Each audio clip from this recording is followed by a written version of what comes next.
Thank you for coming. I wish to speak with you both in a place where privacy was assured. We quite understand. What was it that you wished to discuss?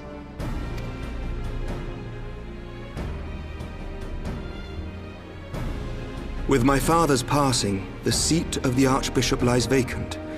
And so, in accordance with canon law, I have assumed his responsibilities. I should stress that this is a temporary measure.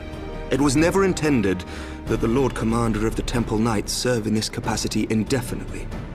Quite the opposite. The statutes specify that I should surrender my powers as soon as a conclave of the senior clergy and the high houses have named a new archbishop. But in light of recent events, that would not seem appropriate. I confess I did not expect you to divulge quite so much quite so soon. The details of the Archbishop's plans, perhaps, but the true origin of the war and all it entails? I too had concerns. But when the Warrior of Light is witnessed returning to the capital upon the back of a dragon, one's options are rather limited. Mayhap I could have concealed certain details, but for how long? And at what risk? Should the truth have come to light in the meantime, how would the people have viewed my silence? After 1,000 years of lies and secrecy, I could not well abuse their trust and hope to be believed. The time for deception has passed. I only wish the people agreed. That some would deny the truth I had anticipated, but not this many. And among the few who acknowledged that my father had to be stopped, no small number questioned our methods.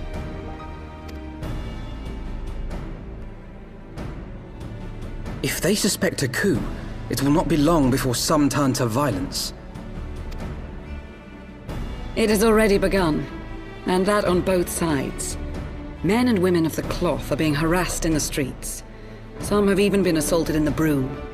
Hilda and her people have formed a watch to help us maintain order, but such measures will not prevent the unrest from spreading. For all our talk of peace, the people remain frightened and confused. For their sake, we must bring the Dragonsong War to a definitive end. And we should be glad to help you, Ser Aymeric. But what precisely would you have us do?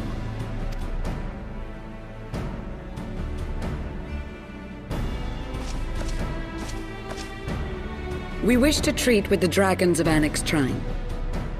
To that end, I would trouble you for an escort and an introduction.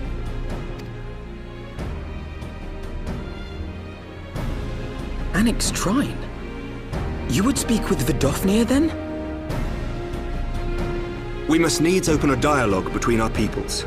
Acting as my representative, Lucia will extend an invitation to their leader, that she might visit us here in Ishgard. Were she still with us, I would of course have beseeched Isel's assistance in this matter. But as she is not, I must ask that you aid us in her stead. Will you do us this favor?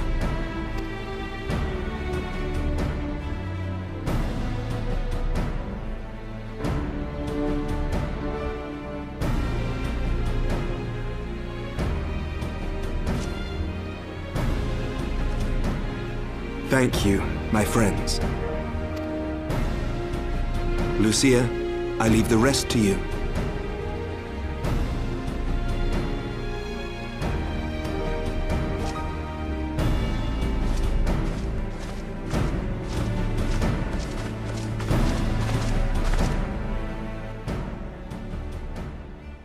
In the wake of the Archbishop's fall, the nation of Ishgard trembled, the faith of her people shaken to its very core.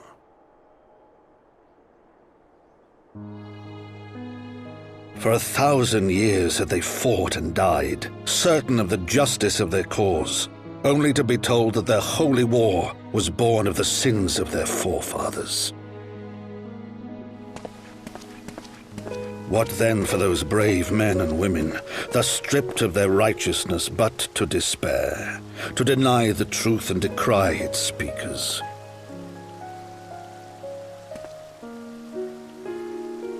And what then for those whom they defamed but to hope on, to have faith in a brighter tomorrow?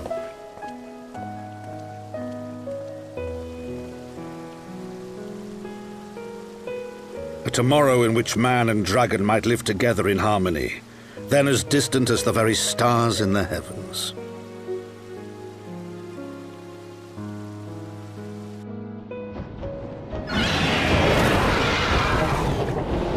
Yet while we dared to hope, deep within his lair the enemy lay, gathering his strength. Nidhogg, now possessed of his 2 eyes and the body of the Azure Dragoon, prizes to which he had laid claim at the very hour of the hero's triumph.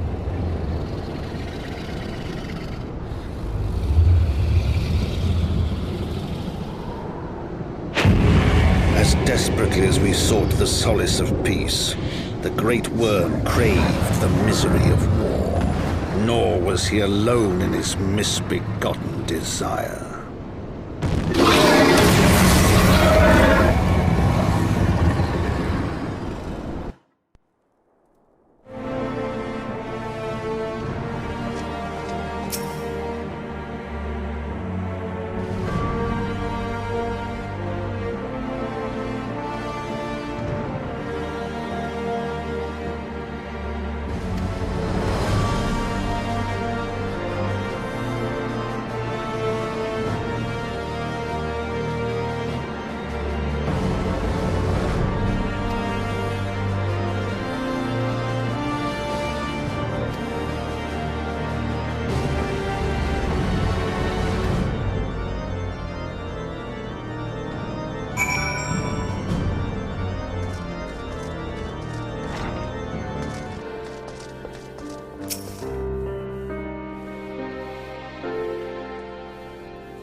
I'm terribly, terribly sorry to have kept you all waiting.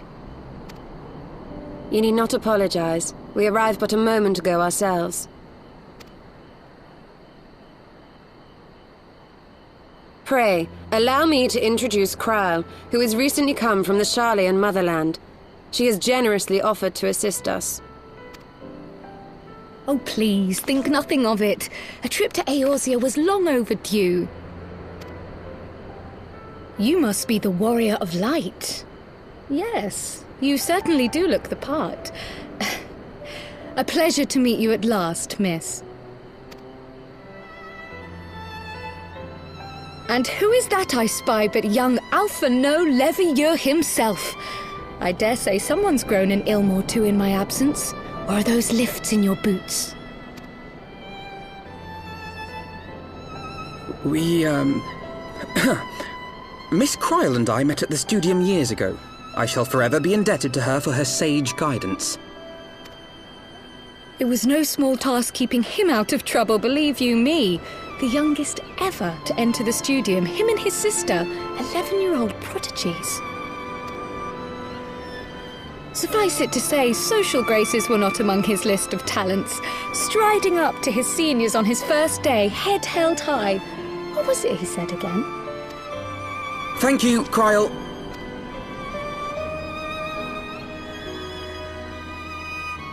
For what? I haven't finished yet. Would you care to attempt a more dexterous deflection? Mayhap we should save this delightful conversation for a more fitting occasion, when pressing matters do not demand our undivided attention. A bit much, but better. I can tell you have been putting your skills to use here in Eorzea. Henceforth, I trust you will dazzle me with your eloquence at the first time of asking.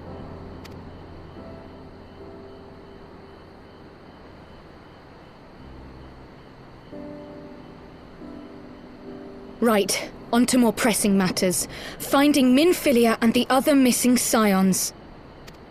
I gather you have new information to share with us. A new approach, actually. Tataru recounted the tale of your escape, and it gave me an idea. Simply put, assuming Thancred left some manner of trail when you whisked him away, as is almost always the case with teleportation magics, I am confident I can find and follow it. Then what are you waiting for? The wherewithal to do it. The fact is, my abilities aren't quite up to the task. Not in themselves, anyway. If I had Master Matoya's crystal eye, on the other hand... Then let us all call on her forthwith. I think it best you explain your plan to her in person.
Oh, is that trouble I smell? Or did you forget to wipe your boots on the way in? Forgive us, Master Matoya. We will be sure to wipe them on the way out. And may I say how glad I am that age has not yet deprived you of your senses. Ever so quick-witted, aren't we? To the detriment of your manners. Well, out with it then. What do you want? Pray, allow me to introduce myself, Master Matoya. I am Kryle, of the students of Baldessian. I hope you will excuse our unannounced visit. Baldessian, you say? Ah, yes. The old coot set up shop on the Isle of Val, didn't he? Regrettably, our order's headquarters and the isle itself were obliterated by a magic of immense power. I have the blessing of light to thank for my own preservation. Kryle, you too possess the Echo. Well, yes, of course I do. Our order is devoted to uncovering the mysteries of Hydaelyn and interpreting her will, particularly through the study of her gift to us. It was in the course of these studies that I met and subsequently befriended Minfilia. She and I have rather a lot in common. I had no idea. You weren't supposed to. Not that I wanted to deceive you, you understand, but precautions had to be taken. Yes, that's all well and good, but you still haven't told me why you're here. The students of Baldessian are gone, and there is naught I can do to change that. But the scions of the Seventh Dawn can yet be restored, and my dear friend found. You have in your possession an ancient crystal of light, one you call your crystal eye. I believe I can use it to focus my abilities and locate one of the missing scions. And there I was, thinking you might want to make use of my years of experience. Oh, wait here.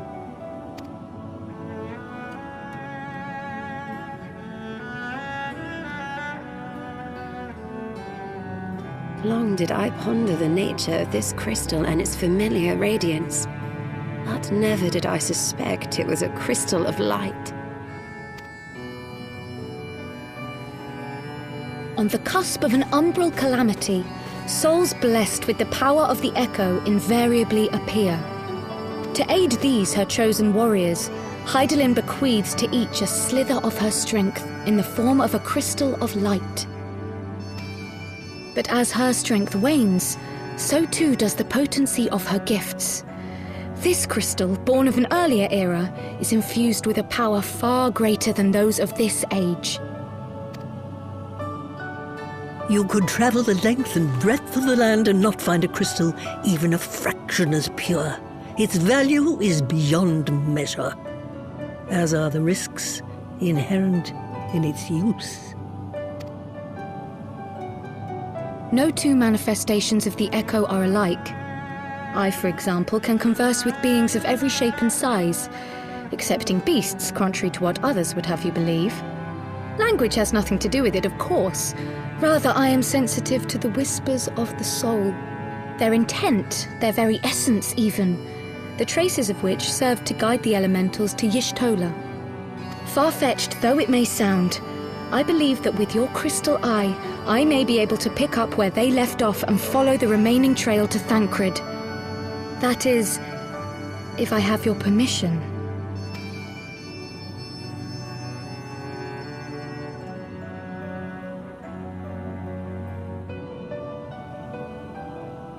Well, the poor sod's not going to find himself. So, as long as you don't drop it or take it out of my sight, you may do with it what you will. Thank you, Master Matoya.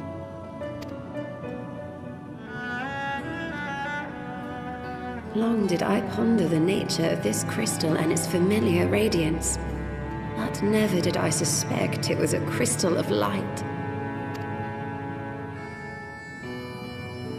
On the cusp of an umbral calamity, souls blessed with the power of the Echo invariably appear. To aid these, her chosen warriors, Hydaelyn bequeaths to each a slither of her strength in the form of a crystal of light.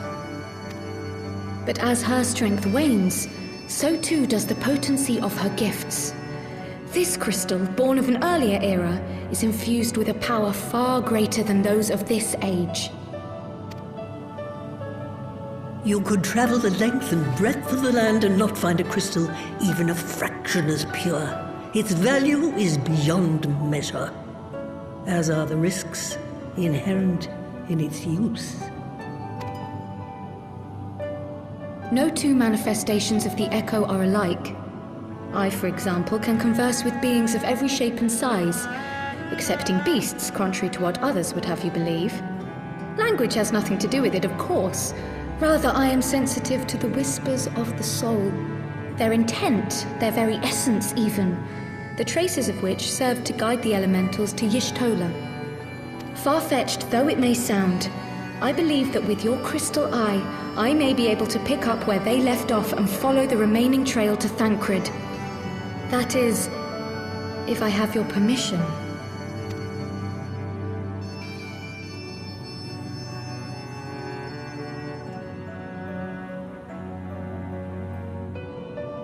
Well, the poor sod's not going to find himself. So, as long as you don't drop it or take it out of my sight, you may do with it what you will. Thank you, Master Matoya.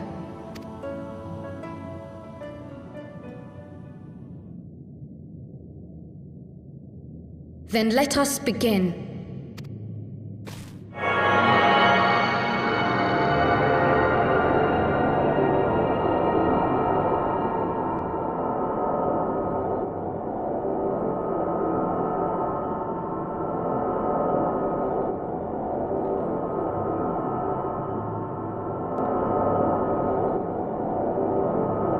From the Black Shroud, the trail continues to the north and west, towards a mountain, the foot of Som Al. It was a near thing, but he was not deposited within the rock. I think.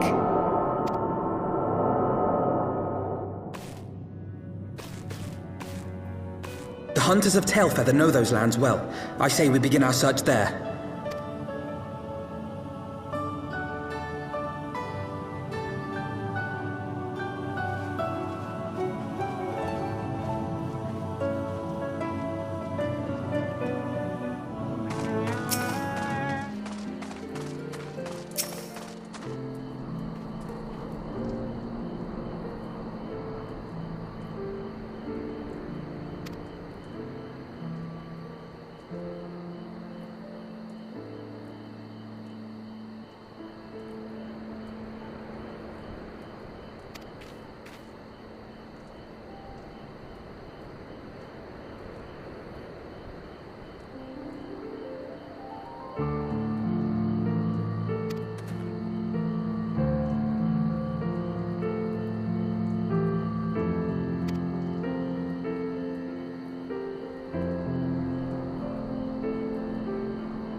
could be...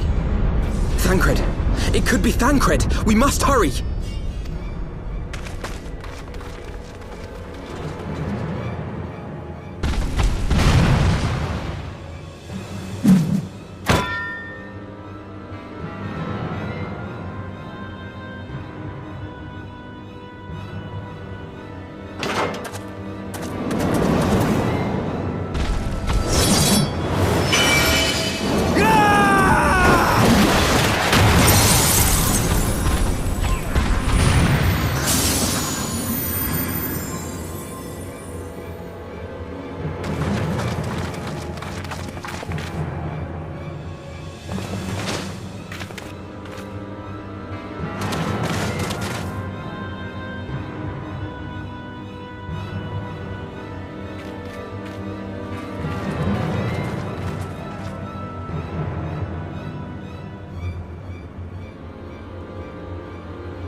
This day, we reclaim the reins of history.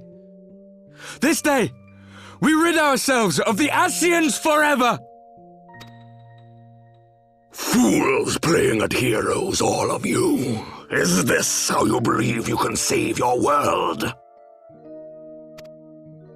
We can and we will, Scion. You shall see. Or perhaps you will not!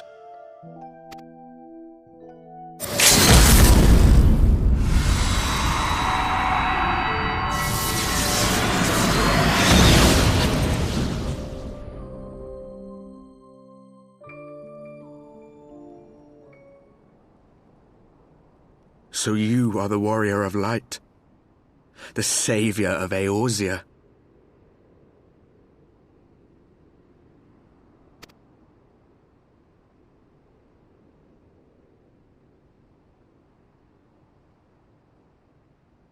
It's a wonder you didn't come sooner, what with the primal and all.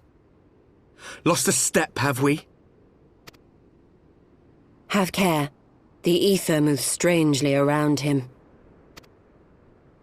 It would seem we share a common enemy. Mayhap you would tell us who you are.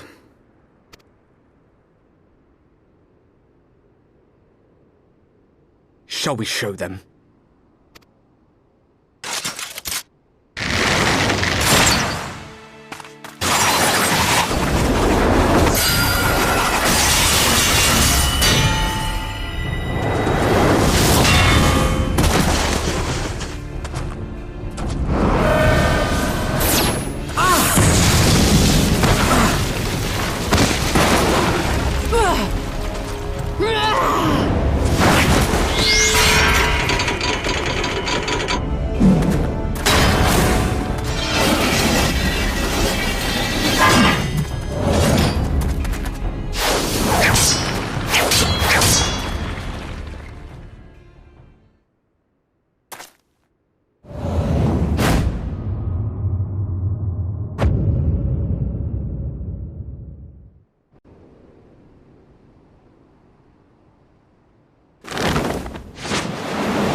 Not very sporting of you to interrupt, but so be it.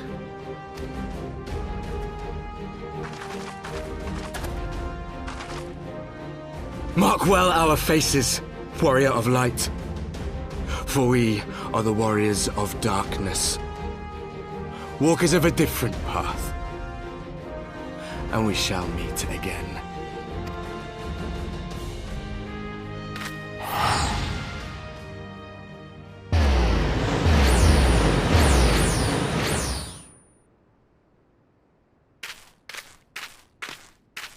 Warriors of Darkness? Really?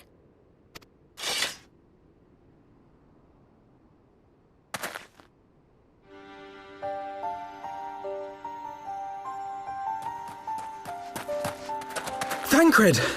Are you all right?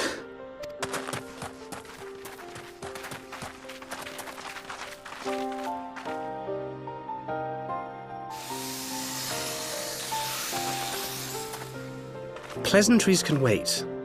I'd rather not be here when the Gnath arrive. Agreed?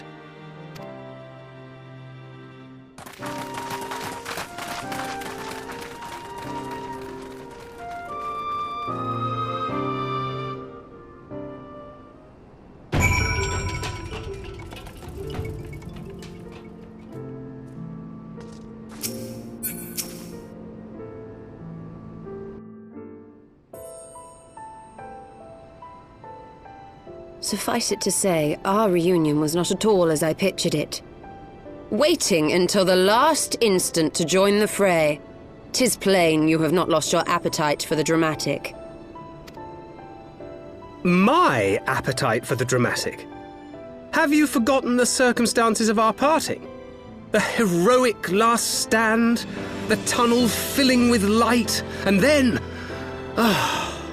Had I known you intended to use forbidden magics to deliver me to some god's forsaken wilderness, I would have thanked you in advance. Thancred.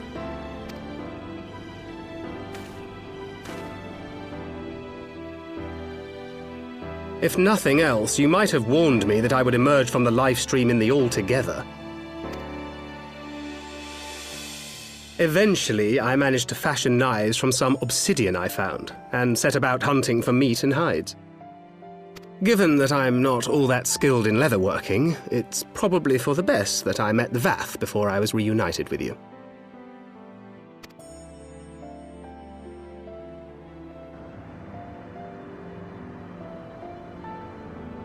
So you were the fleshling clothed in skins of whom the storyteller spoke? A description which fit me as ill as the skins themselves. Happily, I was able to trade with the Vath for garments better becoming a man of refinement. From them I learned of Ravana, and of the great warrior who had once laid him low.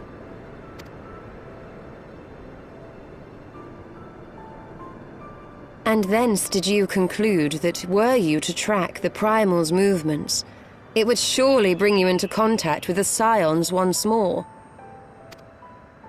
It seemed a reasonable assumption. I could think of no one else with your enthusiasm for slaying beastmen gods.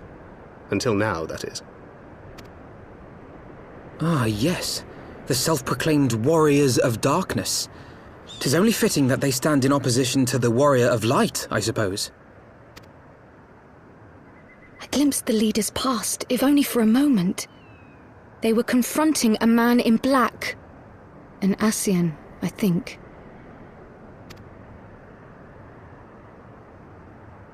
If these warriors are capable of doing battle with Ascians and Primals both, they must be possessed of powerful protection. Protection not unlike the Echo.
Even as the Scions celebrated the return of a long-lost friend, honorable men plotted to deprive them of another.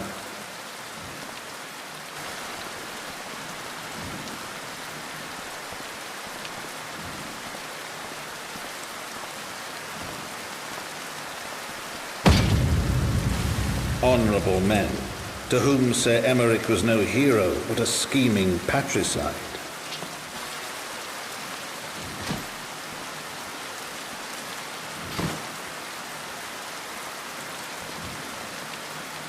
Honorable men who would fain wash the paving stones of foundation with the tyrant's blood. Honorable men whose knife in the dark was the spark which set the city aflame, and who sang as it burned.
I do not mean to diminish our accomplishments, but until we identify the ones who ordered the fires set, our work is far from finished.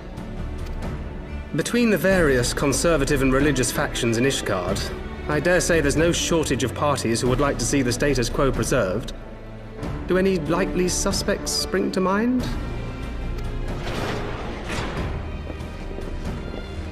Far too many to count. Lord Commander, your wounds. Are healing well. Thank you. Time is of the essence. Lest we forget, these men would sooner put their own city to the torch than see it change. When our enemies learn that we have apprehended their arsonist, there is no telling how they will react.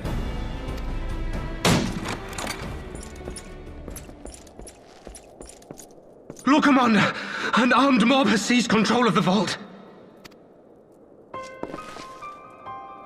And now we know. Tell us what happened, sir. Spare no detail.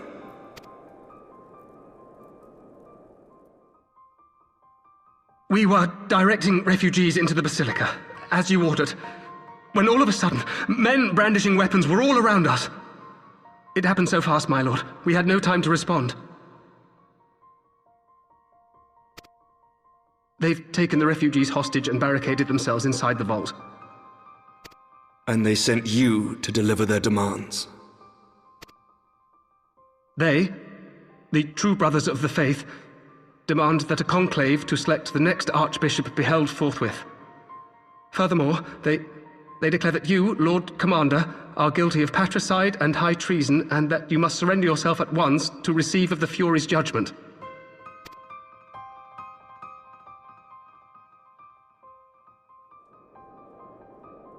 Ridiculous! Do they honestly think that executing Ser Aymeric would change anything? That the truth will somehow die with him? These fundamentalists rage against the passing of the old ways, unable to accept there can be no going back.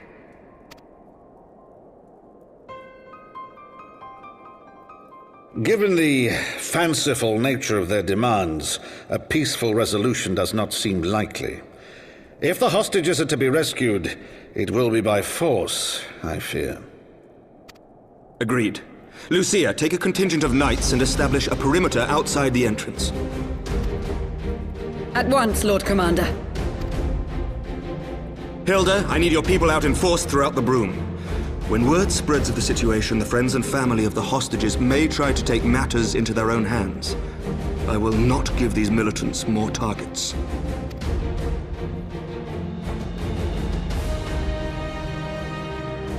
I shall lead the assault on the vault.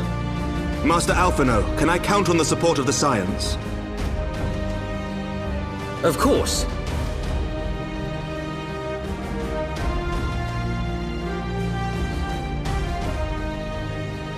We are in your debt. I shall join you as well, Lord Commander.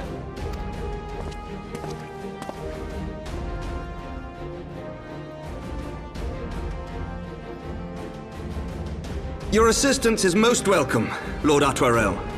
To arms, then, friends. Time is against us.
Where is he?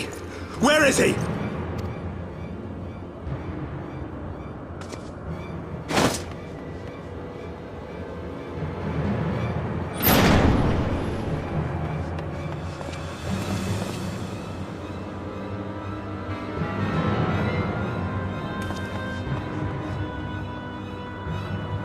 Come no closer!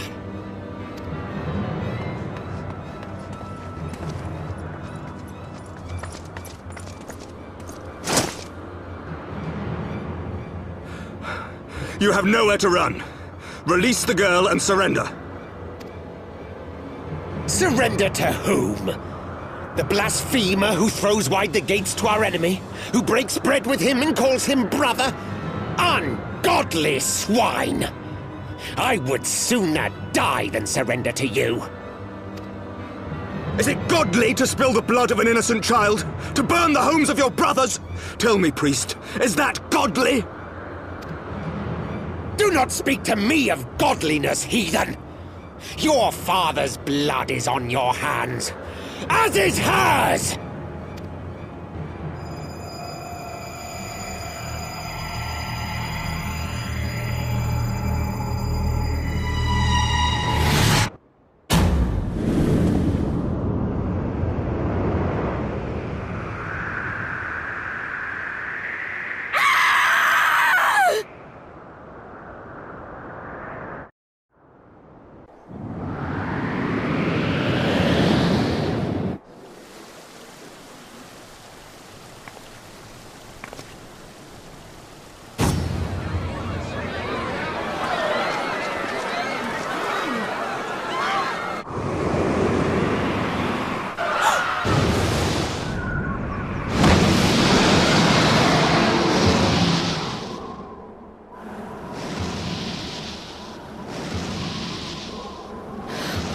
What? But I...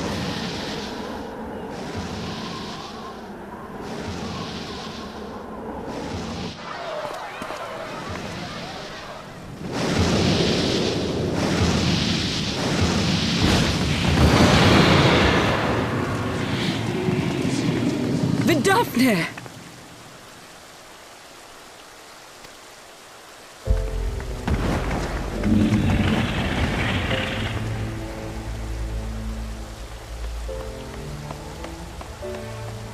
Well met, knight. Mayhap I chose an inopportune moment? Not at all. Pray forgive us this most unworthy reception. We are honored to have you with us, and right glad of your aid. Fortune delivered the child unto me. I had but to receive her.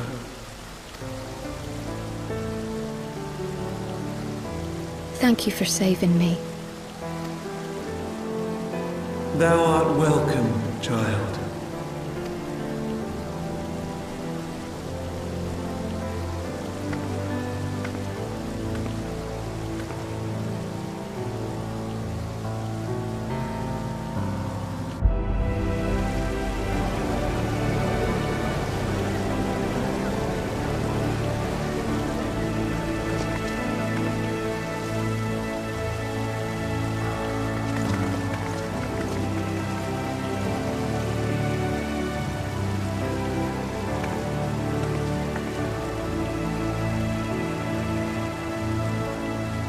Never did I think to be indebted to so unexpected a savior. But full glad am I to be so.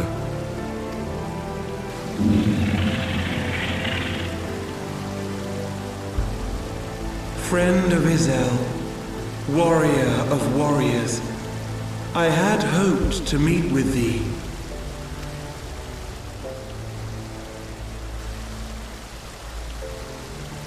I bear a message from my sire. From Freja?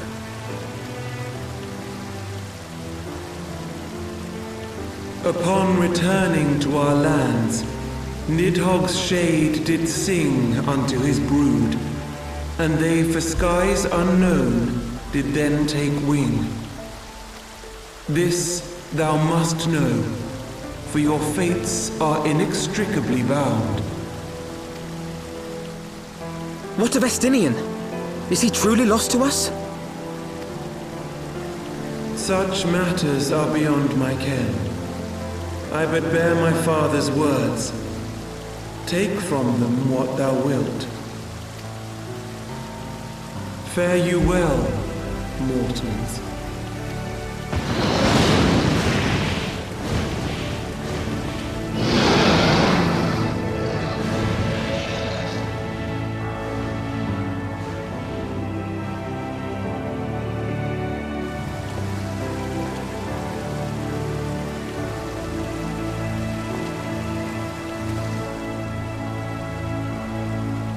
So it is as they say then.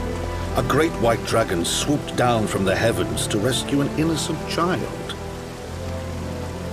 A most unexpected turn of events, but not an unwelcome one. The people will not soon forget this day. Yet how will they choose to remember it, Ser Aymeric? And will these events serve to bring man and dragon closer together, or drive a deeper wedge between brothers? After 1,000 years, the world these men once knew is changing, and with ungentle swiftness to boot. Though their actions are misguided, their sentiments are only to be expected. You may be sure that others will rally to their cause. I share your desire for a lasting peace with the Jovanians, I do. But I would not see it built on the bones of our countrymen, nor on our own.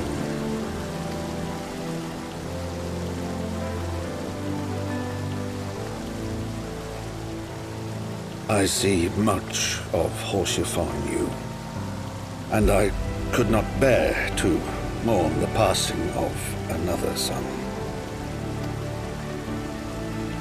Lord Edmund.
that Vidofnir should chance to arrive even as the girl fell.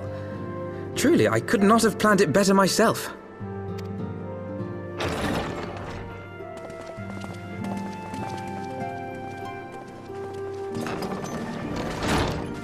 Ah, good.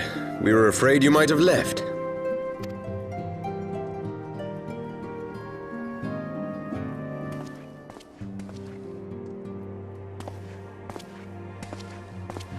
A shield, my lord?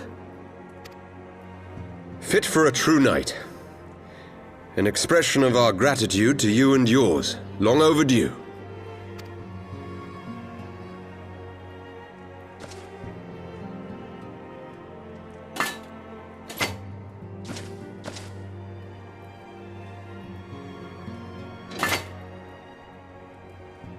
But there is something else I would discuss ere you part. Something which cannot leave this room. My father will soon step down as head of our house. Ser Aymeric was not the only one to fall under suspicion following the death of the archbishop. There are some who believe my father complicit in a coup d'etat. Thus he intends to renounce his title to absolve our house of suspicion and secure the support of our peers. Surely there must be another way to convince Houses Durandare and Zemail. So I said to him. Alas, he will not budge.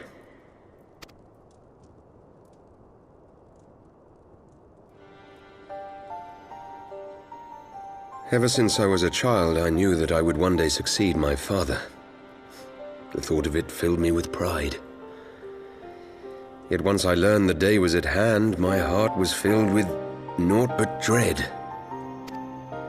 Our legacy is built upon the lies of our forefathers. In accepting this title, am I not perpetuating this injustice? Why should I become the next count?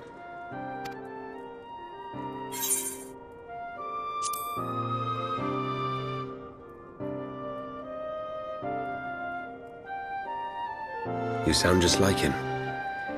Aye. I suspect that is what House Fortemps would have said.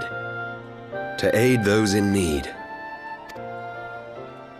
When you look on that shield, I trust you will remember his words.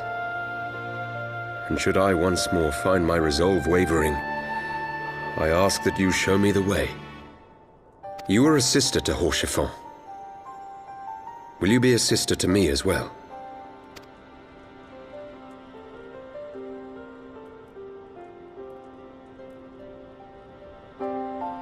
Come, Emmanuelaine. There's much to be done. For father, and for Ser Aymeric, and for Ishgard.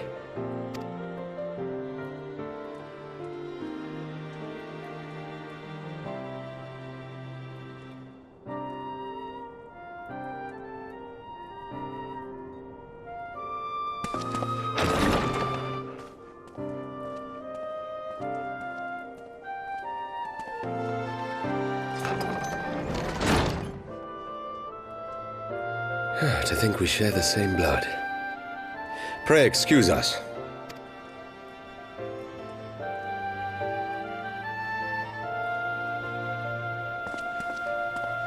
Those were the days of promises and vows, of tentative first steps into an uncertain future. A future shaped by the choices we made, in ways we could never have foreseen. Born of good and evil, of light and darkness, and shepherded by our hand. Be it for weal, or be it for woe.